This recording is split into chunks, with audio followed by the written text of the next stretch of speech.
Question 1. What comes to mind when you hear the phrase AI generated art? What emotions or thoughts does it spark for you? I would have to say that what comes to mind mostly is people using it for like meme culture on social media. It's usually a little bit distorted, not quite exactly what anybody is asking for. It doesn't necessarily spark any emotions or thoughts except for maybe humor. Question number 2. Do you believe AI can be used in creative process? Why or why not? I've thought a lot about this one. I think that it can be really useful as far as organizing thoughts goes, and also kind of as like a search engine. A couple times I have consulted it when trying to build my portfolio for like submitting applications for internships and whatnot. And I think that it's helpful, and like it gave me a step-by-step breakdown of like page 1, page 2, you should include however many examples of this kind of art, but you want to have variety. And I think that it was helpful in organizing my thoughts in that aspect.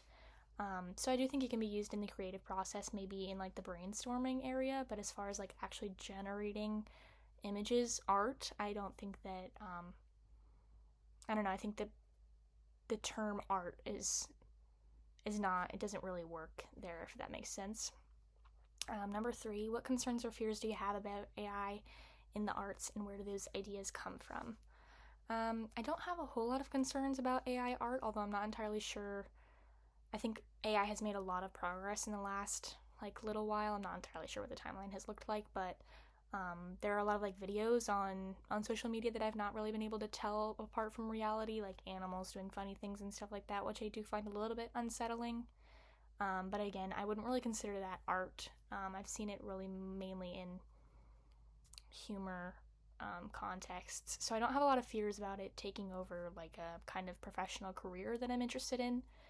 Leading us into question 4, which is, how do you see AI influencing your personal or professional future in the creative field? Again, like I said, it has been kind of helpful in building my portfolio, so I don't think that, I think it could be helpful, again, kind of as like a glorified search engine where it does the searching for you and brings the answers straight to you. As opposed to using like Google or Safari, you kind of have to do the digging to find the resources that you're looking for.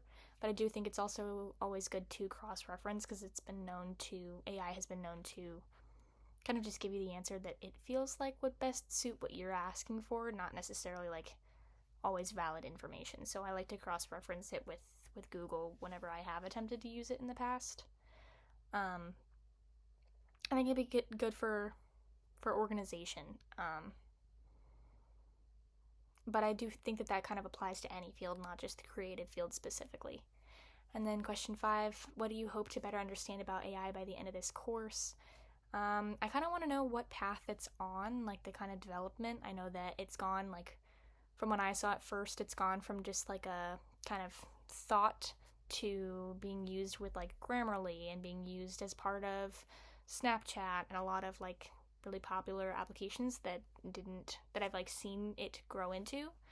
So I want to know, and also the videos that look so realistic that I keep seeing on social media. So I'd like to know like what major industries are planning on doing with it, or what the progression for it is going to look like, if that's information that's available to the general public. I'm not entirely sure. But other than that, I have not really thought a whole lot about AI up until this course. I was pretty intrigued by the course title, so I'm just looking forward to seeing whatever it is that I have to learn. All right, thank you.